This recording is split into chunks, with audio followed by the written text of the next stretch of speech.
ICS Milad conference Sasthamkotta ICSൽ നടന്നു. തിരുവസന്തം എന്ന പേരിലാണ് നബിദിനാഘോഷത്തിന്റെ ഭാഗമായി മിലാദ് കോൺഫറൻസ് നടത്തിയത്. നബിദിനാഘോഷത്തിന്റെ ഭാഗമായാണ് ശാസ്താംകോട്ട ICSൽ മിലാദ് കോൺഫറൻസ് സംഘടിപ്പിച്ചത്. മിലാദ് കോൺഫറൻസിന്റെ ഉദ്ഘാടനം വേങ്ങ മുസ്ലിം ജമാഅത്ത് ചീഫ് ഇമാം മുഹമ്മദ് ഷബീർ മഖ്ലരി നിർവഹിച്ചു.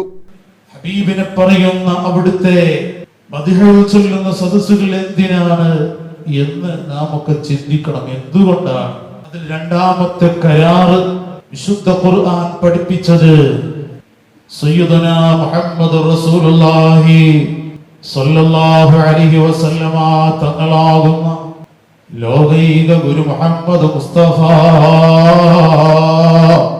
സ്വല്ലല്ലാഹു അലൈഹി വസല്ലമ തങ്ങളെ അംഗീകരിക്കലാണ്. നബി സല്ലല്ലാഹു അലൈഹി വസല്ലമ തങ്ങളെ കൊണ്ട് വിശ്വസിക്കലാണ്.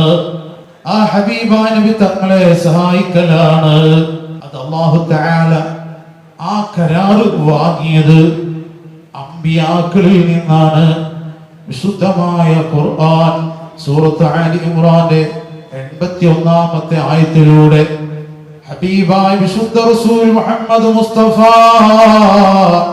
സല്ലല്ലാഹു അലൈഹി വസല്ലമ തങ്ങളെ കുറിച്ച് പഠിപ്പിക്കുകയാണ്. Vice president H. ഖാദർകുട്ടി അധ്യക്ഷത വഹിച്ചു. പള്ളിശ്ശേരിക്കൽ മുസ്ലിം ജമാഅത്ത് ചീഫ് ഇമാം ഫസൽ ജിഫ്രി തങ്ങൾ ദുആയ്ക്ക് നേതൃത്വം നൽകി.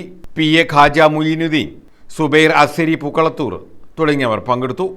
ഹുബ്ബുൽ ഹബീബ് പ്രഭാഷണത്തിനും ദുആയ്ക്കും ശിഹാബുദ്ദീൻ അഖ്തൽ മുത്തന്നൂർ തങ്ങൾ നേതൃത്വം നൽകി. Muhammad Hashim Deni, Y Shajahan, advocate Ansar Shafi, S. Noushad Mannani, Muhammad Sadiq Aksani, KM Abubakar Musliyar തുടങ്ങിയവർ പങ്കെടുത്തു. News bureau Sasthamkotta.